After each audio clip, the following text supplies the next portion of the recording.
आज हम basically section 176 BNSS के बारे में पढ़ने जा रहे हैं। ठीक है, हम बेयर एक्ट मतलब बीएनएसएस के बारे में पढ़ेंगे 176। हम बेयर एक्ट को लेके चलेंगे, साथ ही साथ मैं आपको अपने नोट्स से भी पढ़ के बताऊंगी जो मैंने नोट्स बनाए हैं और जिसमें मैंने रिसर्च करी है। तो अगर हम अभी ये वाला जो सेक्शन है, अगर हम बेयर एक्ट के साथ साथ में मेरे नोट्स के साथ पढ़ेंगे तो आपका जो सेक्शन 176 है ना, आप वो कहीं से भी क्वेश्चन आएंगे ना, आप वो कर लोगे। तो स्टार्ट करते हैं। तो बेसिकली अब हम 176 से पढ़ने से पहले हम थोड़ा सा बैकग्राउंड जान लेते हैं। 176 हमारा चैप्टर 13 बीएनएसएस के अंडर में आता है। चैप्टर 13 बीएनएसएस आपका यूजुअली सेक्शन 173 से लेके आपका सेक्शन 196 तक चलता है। ठीक है, अब आप काउंट कर लो कि कितने सेक्शन है ये। 173 से लेके 196। 176 आपका बात करता है एफआईआर। ठीक है, एफआईआर हमारा होता है और यूजुअली कॉग्निजेबल केसेस में ही एफआईआर होती है। तो उसमें उसके बाद जब एफआईआर हमारी हो जाती है तो उसके बाद हम ये देखते हैं कि ये सीरियस एफआईआर है या हैवी टाइप एफआईआर है। अगर यूजुअली 3 साल से कम की सज़ा वाली एफआईआर होती है तो उसमें प्रिलिमिनरी इन्वेस्टिगेशन करते हैं पुलिस वाले, या मतलब देखते हैं कि जेन्युइन है भी कि नहीं है, कि क्या पता किसी ने ऐसे ही फेक बना दिया हो किसी को फंसाने के लिए। उसके बाद जो उससे जो बड़ी वाली होती है तो उसमें जहाँ पे जैसे मर्डर हो गया, जो हेवी रेप्स वगैरह हो गए, इन सब के लिए प्रिलिमिनरी इन्वेस्टिगेशन की ज़रूरत नहीं होती है, आप एफआईआर लिख सकते हो इसमें डायरेक्ट। ठीक है, तो ये 173 हमारा एफआईआर के बारे में बात हो गया। अगर आपको इसकी डिटेल वीडियो चाहिए तो मेरी नेक्स्ट वीडियो एफआईआर पे ही होने वाली है, जिसमें आपके सारे टाइप्स ऑफ एफआईआर मैं डील करूँगी। कि जैसे आपकी क्रिप्टिक इन्फॉर्मेशन होती है जो रैंडमली कोई भी आके ऐसे दे देता है ना पुलिस वालों को फ़ोन करके कि हाँ ये वारदात हो गई, तो वो उस इन्फॉर्मेशन को एफआईआर मानते हैं, उसकी क्या एविडेंशियरी वैल्यू होती है, ये सब डिस्कस करूँगी मैं। एक टेम्ड एफआईआर होती है, ठीक है, जो टाइम से पहले, मतलब वारदात अगर 5 बजे होनी है तो उसकी एफआईआर पहले ही 1 बजे हो गई है, तो वो एफआईआर की क्या वैल्यू होती है। मतलब इस टाइप की, जैसे ज़ीरो एफआईआर हो गया कि आप कहीं पे भी दुनिया में कोई भी कहीं भी ऑफेंस हुआ है और अगर आप कोई एफआईआर लिखवानी है तो आप कहीं पे भी लिखवा सकते हो। ऐसा नहीं है कि आपको उसी जुरिडिक्शन में लिखवानी पड़ेगी, आप लिखवा सकते हो। तो ये इसके लिए मैं आपको वीडियो बना दूंगी और जितने भी इसमें केस ललिता कुमारी, इन सबके जितने केस हैं मैं डील कर लूँगी। अभी फ़िलहाल हम बात करते हैं 176 तक से पहुंचने से पहले हम एक आपकी एक हियरार्की फॉलो कर लेते हैं, जिससे आपको याद रहेगा कि 176 तक हम कैसे पहुँचे। और फिर मतलब कहीं पे भी अगर आपको सेक्शन वाइज सवाल आएंगे एमसीक्यू, तो आपको पता होगा कि 176 में क्या है, उसको आपको याद करने की ज़रूरत नहीं है। मैं आपको एक कहानी बताती हूँ। देखिए, सबसे पहले कोई भी वारदात होती है हम एफआईआर पे जाते हैं ना। एफआईआर सबके दिमाग में होता है, इनमें से जो जिसको लॉ की कोई ज़ीरो वैल्यू है ना, उन सबको पता है कि एफआईआर क्या होती है। कुछ भी होता है तो एफआईआर कराने जाते हैं। तो 173 आपका डील करता है एफआईआर से। 174 आपका बात करता है कॉग्निजेबल केसेस के बारे में, कि कॉग्निजेबल केसेस में क्या होता है, कि उसमें हमें मजिस्ट्रेट की परमिशन लेने की ज़रूरत नहीं होती है इन्वेस्टिगेशन करने के लिए। फिर हम बात करते हैं आपका 175। 175 यूजुअली पुलिस की पावर के बारे में बात करते हैं। ठीक है, एक्चुअली 174 बात करता है हमारा नॉन कॉग्निजेबल केसेस के बारे में, एंड 173 बात करता है हमारा कॉग्निजेबल केसेस के बारे में। ठीक है, एंड 176 आपका बात करता है प्रोसीजर के बारे में। अब प्रोसीजर किस चीज़ की, अब पुलिस जब इन्वेस्टिगेट करने जाएगी तो वो प्रोसीजर फॉलो करेगी ना, कि कैसे इन्वेस्टिगेट करना है, मजिस्ट्रेट को कब बताना है, नहीं बताना है, जो जहाँ पे आपका मर्डर स्पॉट है या मान लो क्राइम सीन है कोई भी, वहाँ जाके क्या करना है, वो सब कुछ आपका 176 डील करता है। ठीक है, तो अब 176 का अगर हम वो देखें, बेयर एक्ट देखें, तो 176 सबसे पहले आपका जनरल वे में बात करेगा, procedure for investigation. If from investigation received or otherwise, an officer in charge of a police station has reason to suspect the commission of an offence which he is empowered under section 175 to investigate. ठीक है, अब हमें police की power हमको already 175 में मिल चुकी है कि हम इन्वेस्टिगेट कर सकते हैं, पुलिस इन्वेस्टिगेट कर सकती है 175 में। ये पावर पुलिस को सेक्शन 175 में मिल गई है, और प्रोसीजर मिली है, मतलब किस तरीके से करेंगे वो 176 में दे रखा है। मतलब आप समझ रहे हो ना कि 173 में एफआईआर आई सबसे पहले। 174 में नॉन कॉग्निजेबल केसेस की एफआईआर आई और उसकी इन्वेस्टिगेशन प्रोसीडिंग आई। अब 175 में पुलिस को पावर दे दी गई कि आप ये सेक्शन यूज़ करके अपनी पावर यूज़ कर सकते हो। 176 में प्रोसीजर दे दी गई कि ये इस तरीके से आप इन्वेस्टिगेट कर सकते हो।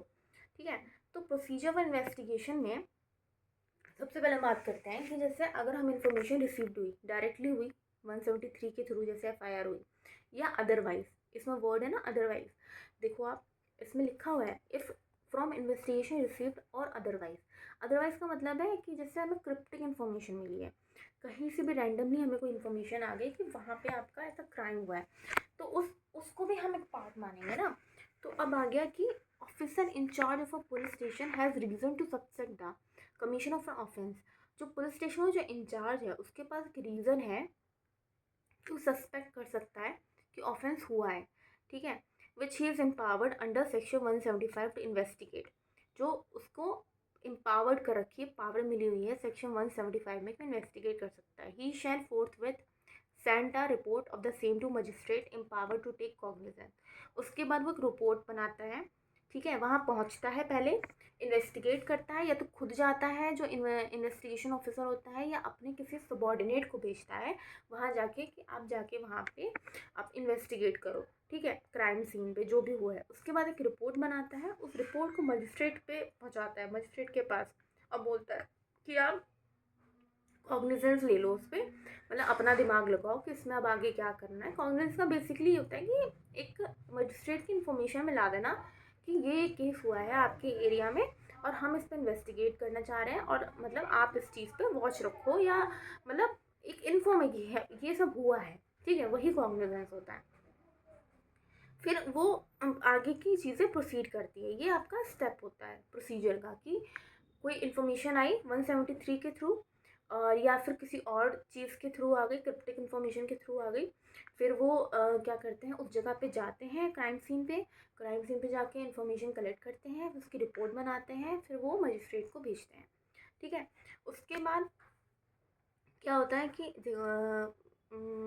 ये आपका यहाँ पे जनरल प्रोविज़न ख़त्म हो गया। अब हम आते हैं प्रोवाइज़ो में। तो प्रोवाइज़ो ए बोलता है कि when information as to the commission of any such offence is given against any person by name and the case is not of serious nature, the officer in charge of a police station need not proceed in person or depute a subordinate officer to make an investigation on the spot. ठीक है, अब प्रोवाइज़ो ए बोलता है आपका कि अगर information जो आती है, ठीक है, वो किसी पर्सन के अगेंस्ट में ही आएगी ऑब्वियसली, लेकिन केस इतना सीरियस नहीं है। मतलब मान लो कुछ कॉलोनी में लड़ाई हो गई, किसी ने किसी को थप्पड़ मार दिया, तो वो जाके चला गया ये फाइल्ड को, और पुलिस को समझ आ गया कि दोनों पार्टी की ही गलती है, किसी एक का कुछ इतना हाथ नहीं है और इतना सीरियस नहीं है, तो पुलिस ऑफिसर खुद भी नहीं जाएगा ना अपने सबॉर्डिनेट को उस जगह भेजेगा, तो एफआईआर वहाँ पे नहीं लिखेगा। मतलब उसको लगेगा कि अगर ये सीरियस नहीं है तो मैं यहाँ पे एफआईआर लिखने की मुझे कोई ज़रूरत नहीं है। वो वहीं पे रिजॉल्व करने की कोशिश करेंगे, दोनों पार्टी को बुला लेंगे, वहाँ पे आपस में डिस्प्यूट जो भी क्लैश होगा वो रिजॉल्व करेंगे, बट एफआईआर लिखने की यहाँ ज़रूरत नहीं होती है। और ये हमारा 176 के प्रोसीजर में भी लिखा हुआ है। अब हम बात करते हैं proviso A. If it appear to the officer in charge of police officer that there is no sufficient ground for entering on an investigation, he shall not investigate the case.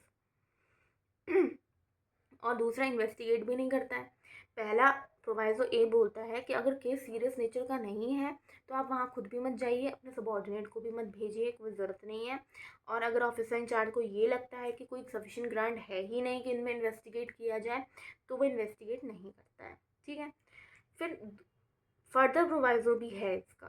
पहला ए और बी तो आपका ख़त्म हो गया, पहला proviso. Further proviso क्या बोलता है कि अगर कोई रेप का ऑफेंस है तो recording of statement of the victim shall be conducted at the residence of the victim.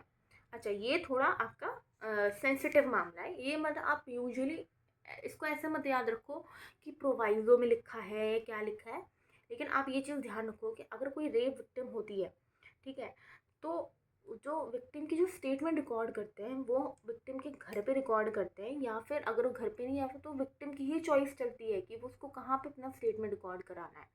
उसको आप पुलिस स्टेशन नहीं बुला सकते हो। ठीक है, वो जहाँ कहेगी आपको वहाँ जाना पड़ेगा। ठीक है, और यूजुअली जो स्टेटमेंट रिकॉर्ड करता है वो यूजुअली मतलब जनरली पुलिस जो वुमेन होती है वो रिकॉर्ड करती है in the presence of her parent और गार्जियन, मतलब उसके पेरेंट और गार्जियन होने चाहिए वहाँ पे, या फिर कोई नियर रिलेटिव हो या सोशल वर्कर हो, कोई ना कोई वहाँ पे होना चाहिए, ठीक है। और वो रिकॉर्डेड होता है audio video electronic means including mobile phone. अब ये बीएनएसएस में नया आया है, सीआरपीसी में नहीं था। मोबाइल फ़ोन के थ्रू भी रिकॉर्ड कर सकते हैं, और ऑडियो इलेक्ट्रॉनिक मतलब आपको उससे इलेक्ट्रॉनिक मीन्स से रिकॉर्ड करना पड़ेगा, ठीक है। तो ये आपका 176 के हमने जनरल भी पढ़ लिए कि 176(1) क्या कहता है। फिर उसका प्रोवाइज़ो ए बी भी पढ़ लिया, फिर प्रोवाइज़ो फर्दर भी पढ़ लिया हमने कि भाई अगर कोई वेरी विक्टिम है तो आप उसकी जगह जाइए, चॉइस ऑफ प्लेस में स्टेटमेंट रिकॉर्ड कर रहे हैं तो ऑडियो इलेक्ट्रॉनिक मीन्स से आप ऑडियो वीडियो इलेक्ट्रॉनिक मीन्स से रिकॉर्ड करें, मोबाइल फ़ोन भी चल सकता है, और यूजुअली उसके आप गार्जियन के सामने रिकॉर्ड करिए, या कोई नियर रिलेटिव हो या कोई सोशल वर्कर हो, और जो रिकॉर्ड करेगी वो वुमेन पुलिस ऑफिसर होनी चाहिए, जनरली वुमेन पुलिस ऑफिसर होनी चाहिए, ठीक है। ऐसा नहीं है कि वही ही होनी चाहिए, मान लो कोई नहीं है, मेल ही है पुलिस ऑफिसर में और अर्जेंट है तो मेल भी कर सकता है, बट लेकिन हम प्रेफर करेंगे कि वुमेन हो, ठीक है।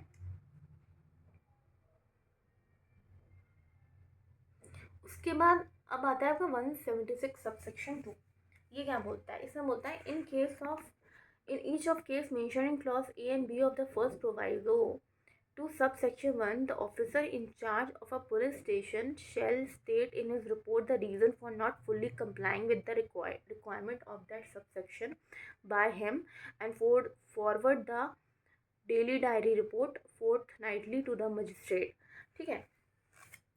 अब 176 का मैं प्रोसीजर फॉलो किया, और फॉर एग्जांपल कि इन्वेस्टिगेशन नहीं करी, उनको सीरियस नेचर का ऑफेंस नहीं लगा, तो ऐसा नहीं है कि ये खुद ही से बंद कर देंगे, इसका रीज़न भी मजिस्ट्रेट को देना पड़ेगा कि आपने क्यों किया। अपनी डेली डायरी में आप जो रिकॉर्ड करोगे कि आपने क्यों नहीं लिया, इसका आप रीज़न दोगे और 14 दिन के अंदर दोगे, ठीक है। जो फोर्थ नाइटली इसमें लिखा है ना, वो 14 डेज़ के अंदर आपको रीज़न रिकॉर्ड करके भेजना होगा कि आपने क्यों नहीं इन्वेस्टिगेशन करी, ठीक है, in such manner as prescribe made by the state government, ठीक है। तो सबसेक्शन 2 176 सबसेक्शन 2 आपका ये बोलता है कि रीज़न स्टेट करो आप, ठीक है, रीज़न। और 176(3) बोलता है on receipt of every information relating to the commission of an offence which is made punishable for 7 years or more, the officer in charge of a police station shall from such date as may be notified within a period of 5 years by in the course of visit the crime scene to collect forensic अच्छा 176(3) आप पढ़ो।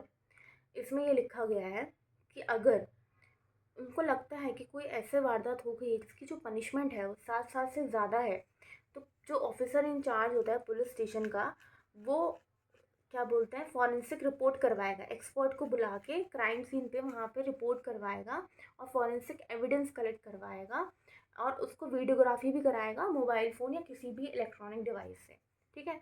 और बोला है कि जहाँ पे forensic facility available नहीं है, तो वहाँ पे स्टेट गवर्नमेंट को ये ऑर्डर दिया गया है कि आप 5 साल के अंदर अंदर वहाँ पे हर एक जगह जहाँ पे फॉरेंसिक टीम नहीं है वहाँ आप खुलवाइए, ठीक है।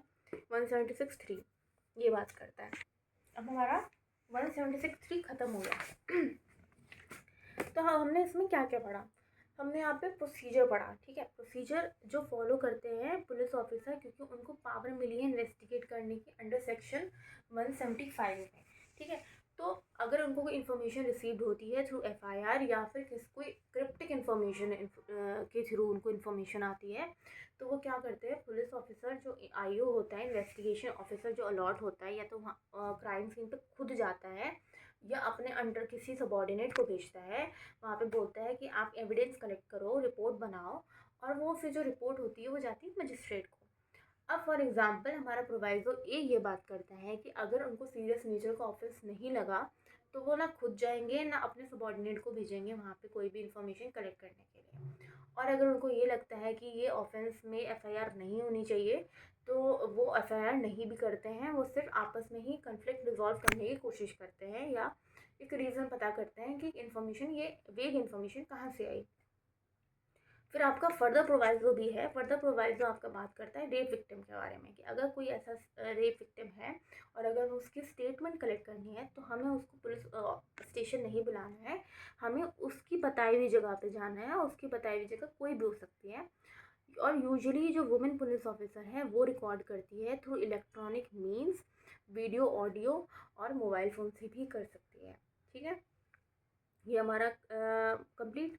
अब 176(3 क्या बात करता है, टू बात करता है कि अगर आपने जो पहले वाले प्रोवाइजो फॉलो किए और आपने केस बंद कर दिया, आपने वहाँ पे एफआईआर नहीं करी, तो उसका रीज़न आपको देना पड़ेगा 14 दिन के अंदर मजिस्ट्रेट को। अपनी डेली डायरी में जो भी आपने रीज़न लिखा होगा कि भाई मैं इस वजह से मैंने इस पर इन्वेस्टिगेशन नहीं करी, तो वो आपको 14 दिन के अंदर मजिस्ट्रेट को भेजनी पड़ती है अंडर 176(2). 176(3 ये बोलता है कि अगर जो कोई ऑफेंस है, बहुत ही ग्रेव ऑफेंस है, सीरियस नेचर का है, जिसकी पनिशमेंट 7 साल से ज़्यादा की है, तो उसमें आपको फॉरेंसिक टीम लेकर जानी है क्राइम सीन पे, और वहाँ पे जितने एविडेंस है वो फॉरेंसिक टीम से कलेक्ट करवानी है, रिकॉर्ड करानी है। और जिन जगह पे फॉरेंसिक टीम नहीं अवेलेबल है, जिन स्टेट में, तो स्टेट गवर्नमेंट को बोला गया है कि आप 5 साल के अंदर अंदर फॉरेंसिक टीम या फॉरेंसिक ऑफिस अपना एक अलॉट करिए, वहाँ पे ऑथराइज करिए, और ताकि केस ज़्यादा ईजी हो सके। और फॉरेंसिक टीम भी audio, video, electronic means use करेगी और मोबाइल फ़ोन्स अपना यूज़ कर सकती है एविडेंस रिकॉर्ड करने के लिए। तो ठीक है, ये 176 था हमारा। अब मुद्दा ये है कि अब ये तो मैंने आपको बेयर एक्ट पढ़ा दिया। अब हम सोचते हैं कि अब आपको रियल लाइफ एग्जांपल देते हैं ना। अब आप सोचिए एक रॉबरी कम मर्डर केस है, ठीक है, ज्वेलरी शॉप है, वहाँ पे ऐसा केस हो गया कि चोरी भी हो गई और मतलब हाफ मर्डर भी हो गया, लोगों को ग्रेव ऑफेंस में ही आ गया ये। अब इसकी जो रॉबरी की पनिशमेंट है, रॉबरी कम मर्डर, ये लाइफ इम्प्रिजनमेंट और मतलब 7 ईयर्स से तो ज़्यादा की है ना, 7 साल से ज़्यादा की है। अब शॉप एम्प्लॉय पुलिस ऑफिसर को कॉल करता है। अब यहाँ पे 176 आता है, ठीक है, 176 का प्रोसीजर आता है। पुलिस ऑफिसर वहाँ पहुँचेगा, ये अपने सबॉर्डिनेट को पहुँचेगा, ठीक है। अब वहाँ पे क्राइम सीन पे आया, क्राइम सीन पे वो उसको फॉरेंसिक टीम को लेके जाएगा, सारे एविडेंस रिकॉर्ड करेगा इलेक्ट्रॉनिक मीन्स के थ्रू, मोबाइल फ़ोन से तो उससे कर लेगा। उसके बाद फॉरेंसिक एंड वीडियोग्राफिक हो गई, ये BLS सिस्टम में ऐड हुआ है आपका, ठीक है। उसके बाद क्या हुआ कि फॉरेंसिक एक्सपर्ट ने वहाँ गया, उन्होंने वीडियो रिकॉर्ड कर लिया, ब्लड स्टेन मिले, फिंगरप्रिंट मिली, कोई वेपन है तो वेपन रिकवर्ड हो गया, पूरा प्रोसेस उन्होंने वीडियो में रिकॉर्ड कर लिया। अब जो स्टेप 4 होगा वो होगा इन्वेस्टिगेशन एक्शन। इसमें जो विटनेस होंगे उनके स्टेटमेंट रिकॉर्ड किए जाएंगे, CCTV फुटेज ली जाएगी, अक्यूज को आइडेंटिफाई किया और अरेस्ट कर लिया। तो ये सब इन्वेस्टिगेशन एक्शन हो गया जो कि स्टेप 4 में आता है, ठीक है। अब पुराने वाले जो CRPC में ये वीडियोग्राफी की बात नहीं बोली गई थी, तो ये नई चीज़ ऐड हुई है कि वीडियोग्राफिक होगी। दूसरा कि यहाँ पे मजिस्ट्रेट का कंट्रोल जो पुराने वाले में ना वीक था, यहाँ पे क्योंकि इन्होंने 14 डेज़ का वो टाइम दे दिया कि आपको रिपोर्ट करना ही है, चाहे आपने इन्वेस्टिगेशन करी हो या नहीं करी हो, लेकिन आपको इन्फॉर्मेशन देनी है कि आपने क्यों नहीं करी। तो यहाँ पे मजिस्ट्रेट का कंट्रोल थोड़ा स्ट्रॉन्ग है, ठीक है, क्योंकि टाइम बाउंड हो गया। अब अक्रेंस रिपोर्ट जो हम भेजते हैं मजिस्ट्रेट को, वो भेजते हैं अक्रेंस रिपोर्ट। एक जो अक्रेंस रिपोर्ट एक फर्स्ट रिटन रिपोर्ट होता है जो कि पुलिस ऑफिसर मजिस्ट्रेट को सेंड करती है after receiving info about a cognizable offence and starting information, ठीक है। जो अगर कॉग्निजेबल ऑफेंस है तो वो अक्रेंस रिपोर्ट भेजती है इन्वेस्टिगेशन कि हमने ये इन्वेस्टिगेशन स्टार्ट कर दी है, ठीक है। तो ये हमारा आपका 176 का पूरा प्रोसेस हो गया, और इसमें यूजुअली और कुछ है नहीं, ठीक है। तो न्यूली एडेड जो चीज़ थी मैंने वो भी बता दी आपको कि जो मोर ग्रेव ऑफेंस होता है उसमें फॉरेंसिक टीम जाती है, ठीक है। अब इसमें आपका पूरा मतलब मैंने DRS कंप्लीट कर दिया। अब आपको कुछ लगे, इसमें यूजुअली कुछ ऐसा लैंडमार्क्स वो भी नहीं है, केस लॉ भी नहीं है, अगर होता तो मैं आपको बता देती। चलो फिर अगली बार मिलते हैं किसी नए सेक्शन के साथ, वो रिवाइज करेंगे। Bye bye.